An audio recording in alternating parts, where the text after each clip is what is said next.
Today's a little bit different, and I'm going to make a video that I didn't think that I would make, but I think it's really important to do this kind of video right now. This video is actually really kind of some hard knocks, some real truths, and some difficult situations that we've all got to face right now in the business of cartoons. And that is that things are never going to be the same again, that you'll probably never pitch again, that there are no jobs out there except for business opportunities that you make. And what you'll do next is probably not going to be on any kind of big screen. Hey there, welcome back to Surviving Animation, your guide to making it in the business of cartoons. My name's Eric Calderon. This is a little bit different for me because I think I pride myself as someone with a generally positive attitude, and I've been in the business for 30 years. So I've always kind of worn that with pride that I've been able to survive and make it, and that I've always found my way out of every hole that I've been in and found a solution, or have been lucky enough to be with people who found solutions to have made it this long. But I thought for a moment that maybe this is not the right time for almost inappropriate toxic positivity. I think maybe right now is a good moment to just sit and really understand just how bad things are and really accept it, really almost mourn it and really sit in the darkness a little bit, and come to full realization that things have completely changed. So let's break down a few of those things that I believe have completely changed, and let's just kind of see how we feel about it, see how that affects us, and not necessarily come up with a solution today, but just really recognize how bad it has become. So, one of the things I said at the beginning is that you'll probably never pitch again. Now, that sounds a bit shocking, especially from someone like me who's spent a large part of his career actually putting together teams, sourcing new ideas, searching for new talent, and then finding the right time and the right place to present that opportunity to some kind of big buyer in the hopes that that buyer will then finance an entire project, or at least enough of a project to start a co-production and bring a new property out into the world.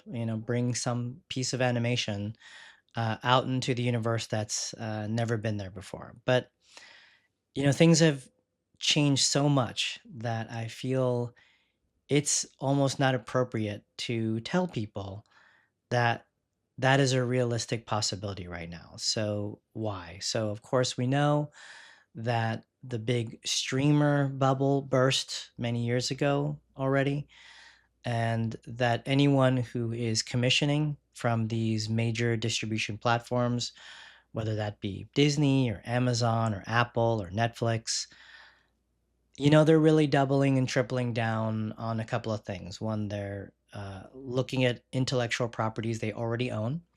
So they want to further exploit those large properties that they've already invested millions and millions, not only in production money, but in marketing money to drive awareness to those franchises that already earn the money.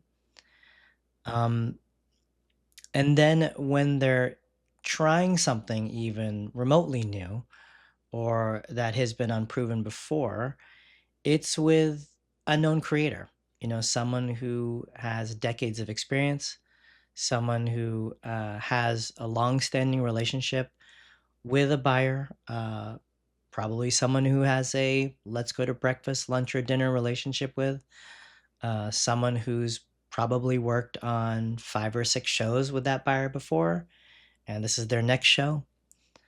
Um, and so those relationships are so deep and so trusted. Um, it just doesn't seem like the right time where a major distribution platform will try something new on someone who they not only don't know, but who are also unproven in the marketplace. So even if you don't fit into those two categories, either an IP that a distributor already knows, or you're a creator with a long running experience with the buyer. The last category that these people are trying on are major intellectual properties. So if that is a novel that sold millions of copies, or a social media platform or a YouTube channel that has millions and millions of followers already, and years of experience altering and changing their persona and their messaging through kind of algorithmic intelligence. Um, or it's a famous video game, a famous property that people already know and adore in one platform.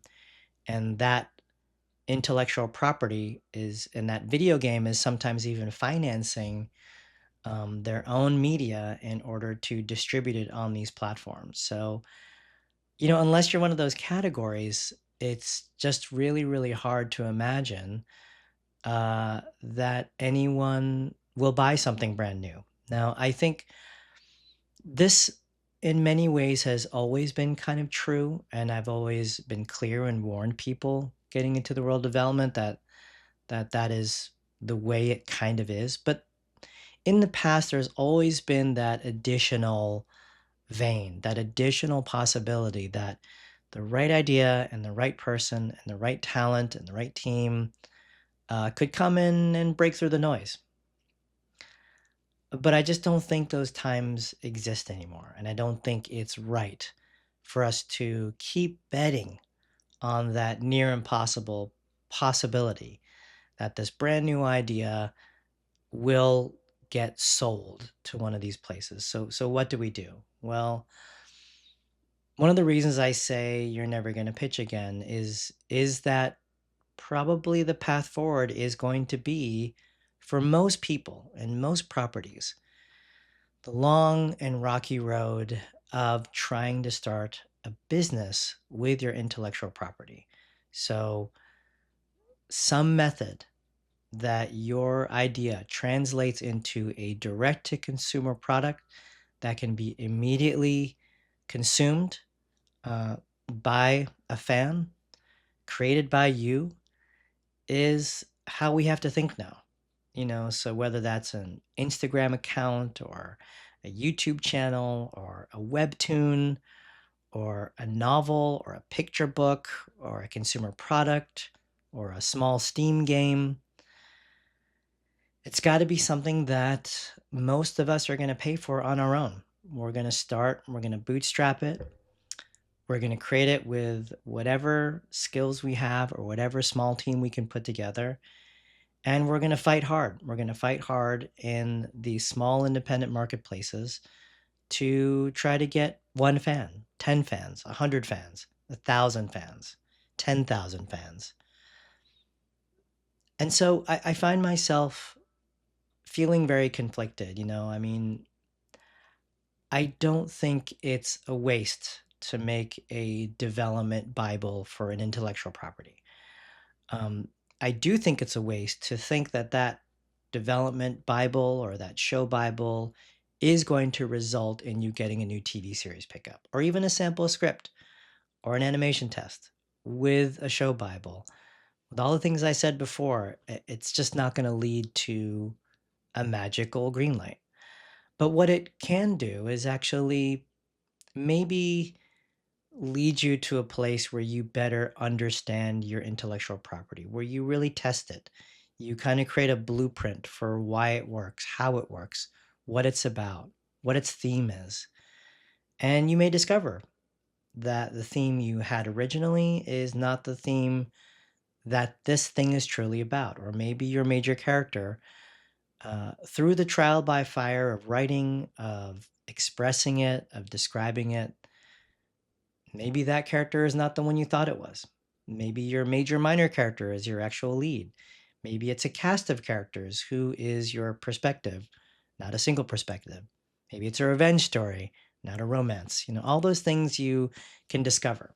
And I think that's why those Bibles and that development work can be valuable. But, if I can speak as a development executive and if I can speak to other development executives and for people wanting to work with development executives, I think we have to let go of this idea that we are here to put together teams and to give advice in order that people will one day get a show pickup. I think the truth is now what we need to be as development executives and as entrepreneurs are people who help people make businesses. We're here to try to create valuable intellectual properties, meaningful intellectual properties, the kinds that grow true fandom, the kinds that grow true loyalty, and whatever number that is. If that's one, if that's 100, if that's 10,000. And then we have to organically earn that fan's passion and desire to open up their wallet and buy a book or buy some stickers or buy some toys or subscribe or become a Patreon member or just find a way that they are so fascinated, so enamored by your original property that they're willing to pay for the experience to be in the worlds that you've created with the characters that you've created. So,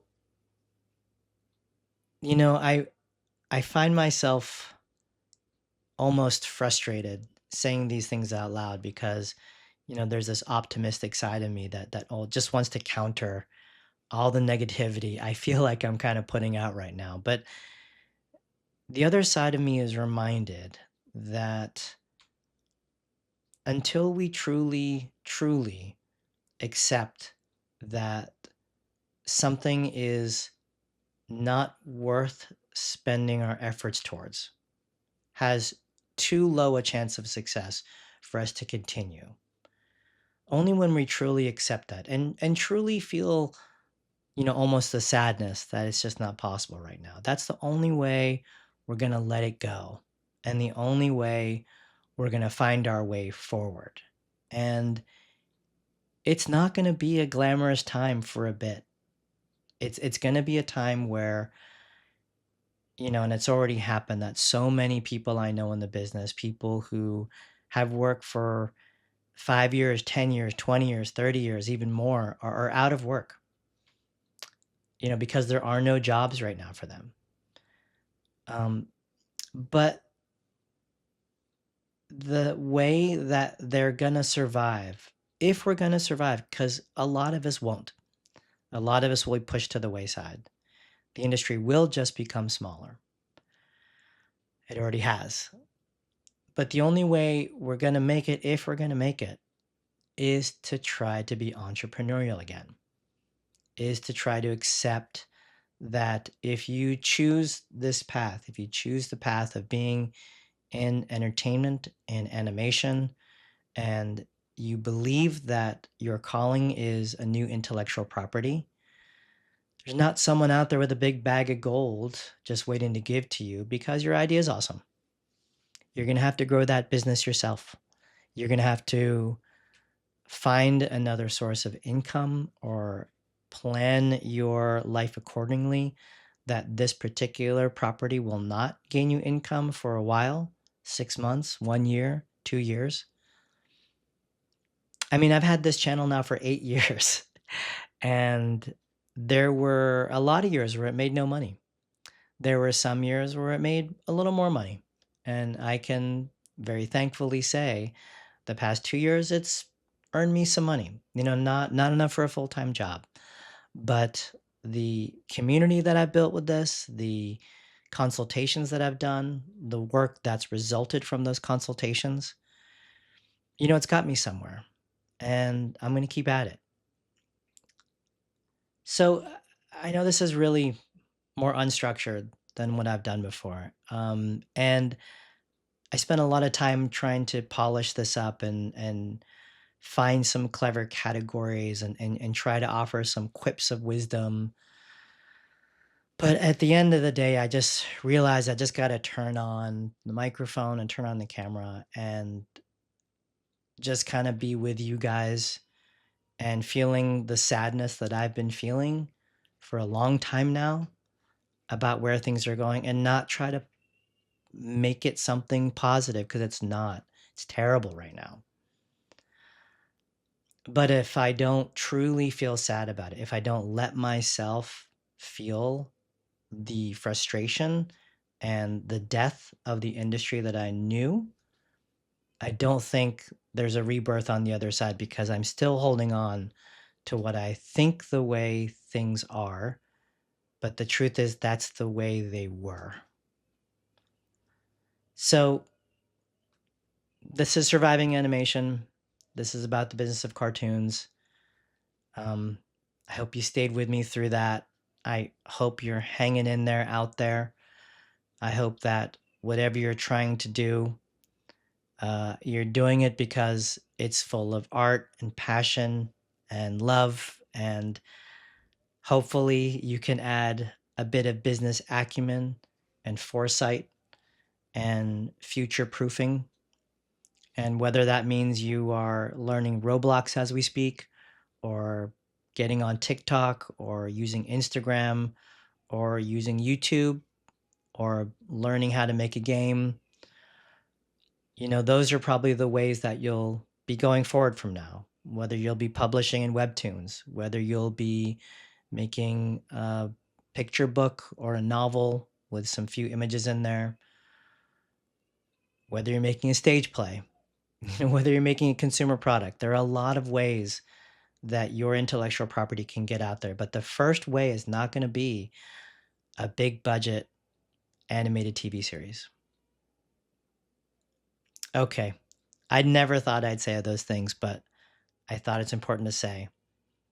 So thank you for watch this. Thank you if you watch this, and hang in there.